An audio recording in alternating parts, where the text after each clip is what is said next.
This video is sponsored by Kamikoto. According to some of those who saw it, Andor is the best Star Wars iteration since The Empire Strikes Back.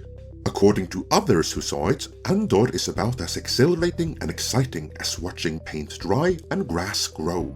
Most people couldn't care less, because Kathleen Kennedy's mismanagement killed their love for and interest in Star Wars altogether.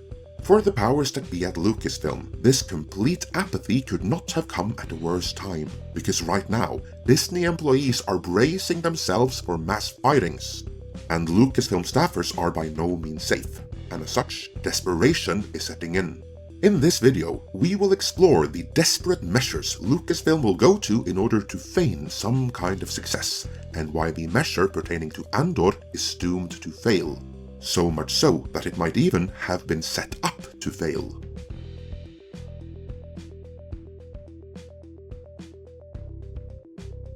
For those ideologically aligned with Kathleen Kennedy, working at Lucasfilm will have been a pretty sweet gig this past decade. They got to tear down a franchise they had no love for, be activists at Disney's expense, all while having pretty easy and cushy jobs. Speaking of, they did a wonderful job at getting rid of the problematic older fans, the majority of whom were white and male, thereby making the franchise safe for a younger, more diverse group of fans. Alas, none of these new fans actually showed up, apart from on Twitter. And since Elon Musk bought it, what new fans there were seemingly disappeared from there as well. Of course, the Star Wars brand contracting under Kathleen Kennedy's leadership was never an issue before, but now, after months of behind-the-scenes corporate political maneuvering, Bob Chapek has set the stage to cut pretty drastically in staffers that aren't pulling their weight to further Disney, which would be most of Lucasfilm. These, then, are desperate times, and indeed so are Lucasfilm's measures. We're about to see how desperate, but first, and on the topic of cutting. Kamikoto makes authentic Japanese steel kitchen knives using traditional techniques from Japan. Kamikoto builds on the legacy of over 800 years of Japanese metallurgy expertise in creating the steel to make the knives, which in turn have been meticulously handcrafted using traditional techniques that date back to Japan's Edo period. The knives are used by Michelin star chefs all over the world, and having tried them myself, I can confirm that they're perfect for the purpose they have been designed for, whether it be cutting fruits and vegetables, filleting fine Norwegian salmon, or cutting the toughest of meats. Each knife is individually inspected and comes with a lifetime guarantee. Showcasing the traditional Japanese legacy, each knife also comes in a sturdy and highly decorative heavy-duty ash wooden box, which not only ensures that the knives are stored safely, but that they make for some great gifts, such as for Thanksgiving. What is more, Kamikoto has an early Black Friday sale going on right now, but since they're sponsoring this video, we of course have an even better deal for you. If you visit our landing page kamikoto.com/midnight, which you'll also find in the description, and then use our code MIDNIGHT when ordering, you'll get an additional $50 off any purchase, including on top of any other special offer. So head on over to kamikoto.com/midnight, type in our code MIDNIGHT upon checkout, and order your Japanese steel kitchen knives now. With that, let's get back to the desperate measures.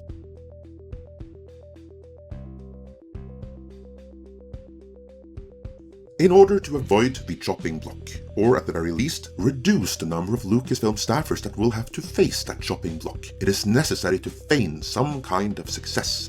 Even after it made the rounds that Disney had asked Kathleen Kennedy to kindly stop announcing movies because it made Disney look bad when they inevitably fell apart. No less than 2 Star Wars movies were soft announced by way of leaks. First, the Damon Lindelof project we already covered, and then on November 8th, another movie being developed by Sean Levy of Free Guy and Stranger Things fame. Though to me, he will always be the hack that botched the Pink Panther revival, casting Steve Martin and Beyoncé instead of Sacha Baron Cohen, but that's me. Either way, there is not a lot to say about this project, because even The Hollywood Reporter pretty much stated that it will never happen, with the byline, "The filmmaker has a full plate already, with Deadpool 3 up next." I bet they were even laughing their asses off as they were typing up the story. But news of this movie strategically leaking is not the desperate measure I was referring to, just one that makes Disney look stupid and Lucasfilm incompetent. The real desperate measure is the one that came after Disney was alerted to mass fightings looming, and it pertains to their latest commercial flop, Andor.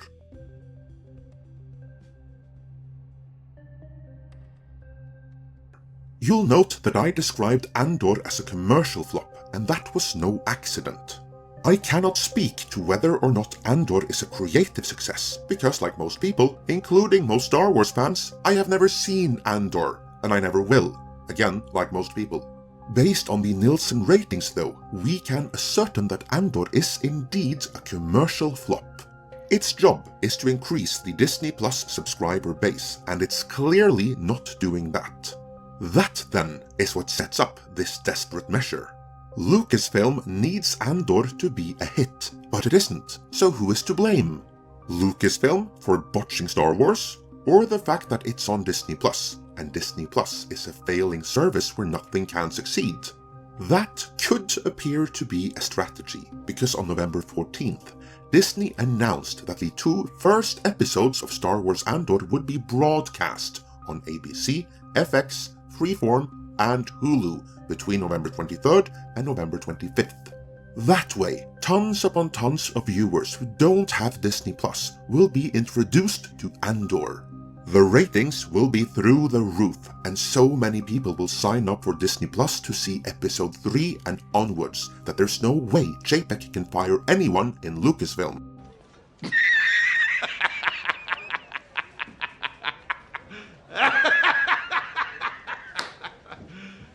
You serious? That could be the thinking, but if it is, there's an obvious flaw with this plan.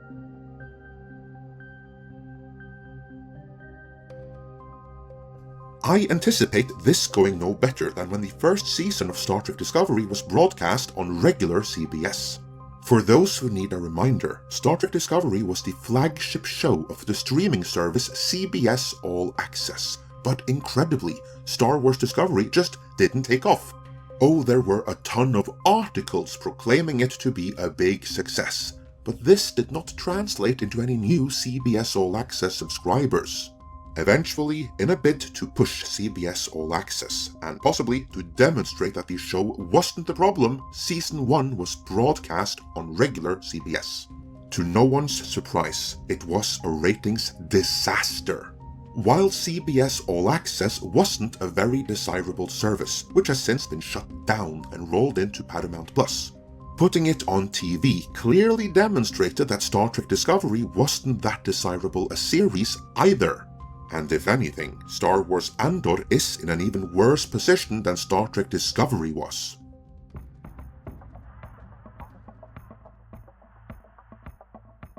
You will recall that when Star Wars Andor first premiered on Disney Plus, 3 episodes were released in one go.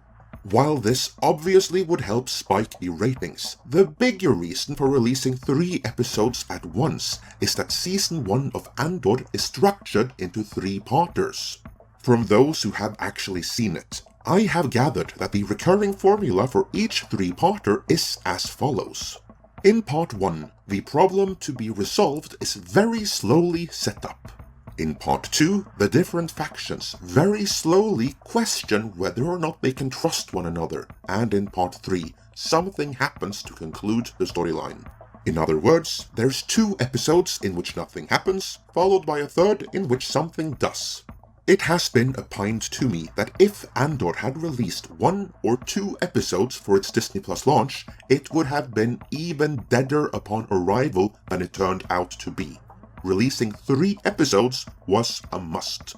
It is therefore interesting that only the first 2 episodes, the ones in which nothing happens, will be broadcast on ABC, FX, Freeform, and Hulu.